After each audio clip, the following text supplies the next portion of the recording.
میرے ایک جاننے والے نے پوچھا کہ مفتی صاحب آج کل پاکستان کا ایک ڈرامہ بہت مشہور ہے عشق مرشد، اس ڈرامے کو دیکھنا کیسا ہے؟ میرے سوال سے پہلے اس نے خود ہی اس ڈرامے کی بہت سی خوبیوں کا ذکر کیا، خود ہی گویا کہ سوال بھی پوچھا اور جواب بھی دیا۔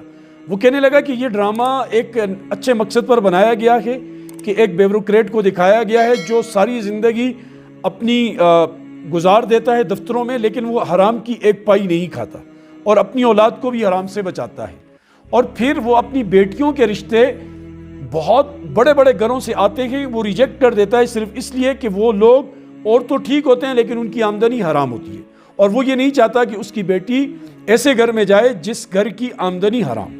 یہ باتیں انہوں نے مجھے کی اور خود ہی گویا کہ جواب دیا یہ بہت اچھا ڈرامہ ہے اور فلاں ہے۔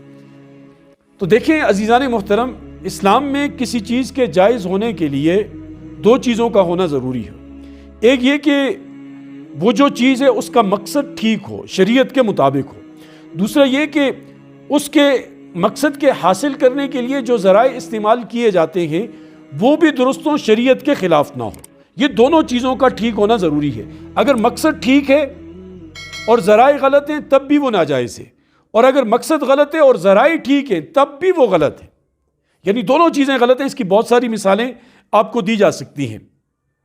اب اس ڈرامے کے اوپر ہم بات کرتے ہیں یا ڈراموں کے اوپر ہم بات کرتے ہیں، اس میں بھی دو چیزیں ہوتی ہیں۔ ایک ڈرامے کا وہ اسکرپٹ ہوتا ہے، کہانی ہوتی ہے، اس کی تھیم، اس کا مرکزی خیال ہوتا ہے وہ کیسا ہے۔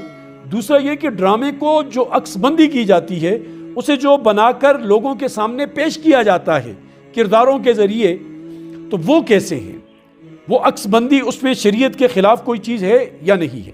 اگر ڈرامے کا مقصد بھی ٹھیک ہو اور اس کی عکس بندی میں بھی شریعت کے خلاف کوئی چیز نہ ہو تو میرے خیال سے علماء اس کی اجازت دیتے ہیں، اس قسم کی ڈاکومنٹری، ڈرامے اور موویز کی۔ لیکن اگر اس کا مقصد ٹھیک نہیں ہے یا اس ڈرامے کا مرکزی خیال ٹھیک نہیں ہے یا اس ڈرامے کے اندر جو عکس بندی کی گئی ہے اس کے مناظر ٹھیک نہیں ہیں، تو ایسی صورت میں بھی وہ ڈرامہ ٹھیک نہیں ہے، اس کا دیکھنا جائز نہیں ہے اور وہ غلط ہے۔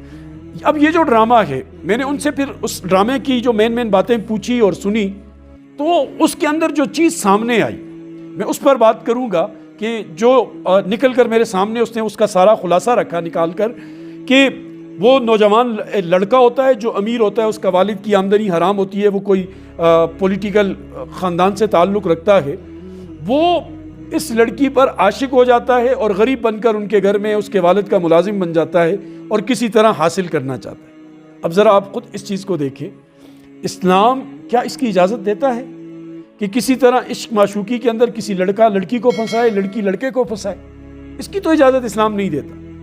اور پھر دھوکہ دینا، کسی کی آنکھوں پر پردہ ڈالنا، امیر کا غریب ہو جانا، غریب کا امیر ہو جانا، یہ تو ایک راستہ کھل جائے گا بے حیائی کا، اور ایک غلط طریقے سے جو ایک پاکیزہ رشتے ہوتے ہیں ان کے حصول کا ایک غلط راستہ نکل جائے گا۔ پھر اس طرح کے ڈراموں سے ڈرامہ بازیاں ہی پیدا ہوتی ہیں۔ پھر اس کے اندر انہوں نے مجھے کہا کہ ایک گانا ہے اس میں وہ کہتا ہے کہ قدموں میں سر رکھ دوں۔ اب یہ کتنی غلط بات ہے بھائی، ہم اپنا سر صرف اللہ کے سامنے رکھتے ہیں، غیر اللہ کے سامنے ہم کبھی بھی سر نہیں رکھتے۔ تو یہ بتانا چاہتے ہیں کہ جس سے آپ محبت کرتے ہیں اس کا مرتبہ اتنا اونچا اور بلند ہے کہ اگر آپ کو اس کے قدموں میں سر رکھنا پڑے تو سر بھی رکھیں۔ تو یہ بات بھی انتہائی غلط ہے۔ پھر سب سے بڑی چیز، ہماری جوائنٹ فیملیاں ہوتی ہیں اور لڑکے لڑکیاں بچے بچیاں گھر کے سارے افراد مل کر بیٹھے ہوتے ہیں، جب وہ ڈرامہ دیکھیں گے اکٹھے بیٹھ کر اور یہ محبت کی باتیں ہوں گی، محبت میں پھنسانے کی باتیں ہوں گی، تو بہن کی آنکھ سے حیا ختم ہو جائے گی بھائی کے لیے، اور بھائی کی آنکھ سے حیا ختم ہو جائے گی بہن کے لیے، ماں باپ کی آنکھوں سے حیا ختم ہو جائے گی اولاد کے لیے، اور اولاد کی آنکھوں سے ختم ہو جائے گی ماں باپ کے لیے، اور پھر کل کو وہ اسی ڈگر پر چلیں گے۔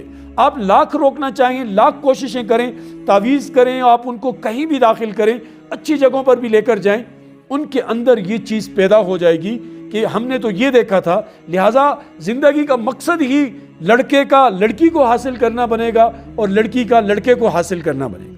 لہٰذا ہمیں ڈرامہ اور فلم نام سے کوئی چڑ نہیں ہے، اس کے اندر کے مواد سے چڑ ہے، اس کے طریقہ کار سے چڑ ہے۔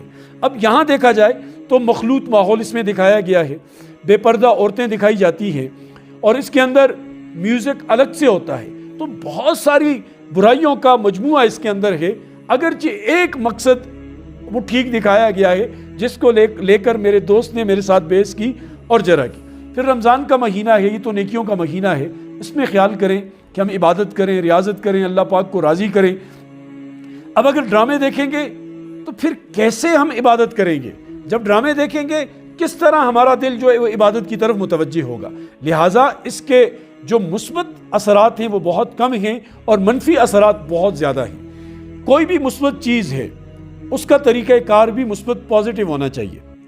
اور جس طرح مثال آپ کو میں دیتا ہوں کہ کوئی بندہ وہ چوری اور ڈکیتی کرتا ہے اور وہ چوری اور ڈکیتی کے ذریعے سے حاصل ہونے والی انکم کو غریبوں پر استعمال کرتا ہے، غریبوں کو دیتا ہے، تو کیا اس کو قانون اجازت دے گا؟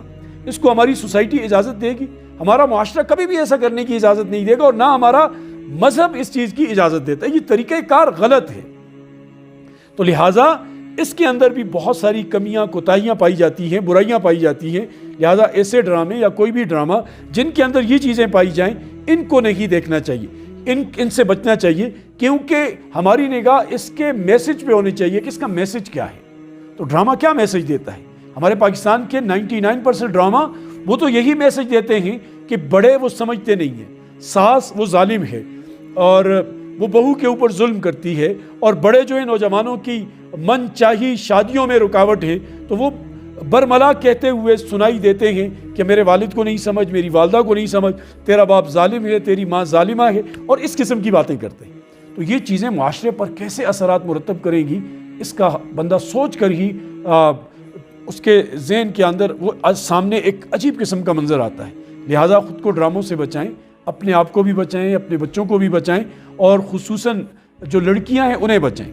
پھر دیکھیں کل کو لڑکیاں اپنی مرضیاں کرتی ہیں، یا آپ رشتہ کرتے ہیں اور وہاں پر آپ کی اولاد آپ کے رشتے کے اگینسٹ کھڑی ہوتی ہے، آپ کے فیصلے کے خلاف کھڑی ہوتی ہے، پھر آپ کو اپنی اولاد بری نظر آتی ہے، پھر آپ غیرت میں آتے ہیں اور بڑے بڑے اقدام اٹھاتے ہیں۔ تو ابتدا ہی سے ان کی الف جو ہے وہ درست کریں نا، ان کی بسم اللہ ٹھیک کریں، انہیں ایسا ماحول ہی نہ دیں کہ وہ غلط راستے کا چناؤ کل کو کریں یا وہ آپ کے فیصلے کے آگے آ کر کھڑے ہو جائیں۔ لہٰذا اگر آپ نے اپنی اولاد کا کل بچانا ہے تو آج خیال کریں تاکہ ان کا مستقبل بہتر ہو، وہ آپ کی آنکھوں کی ٹھنڈک بنے۔ اللہ پاک ہمیں سمجھ کی توفیق نصیب فرمائے۔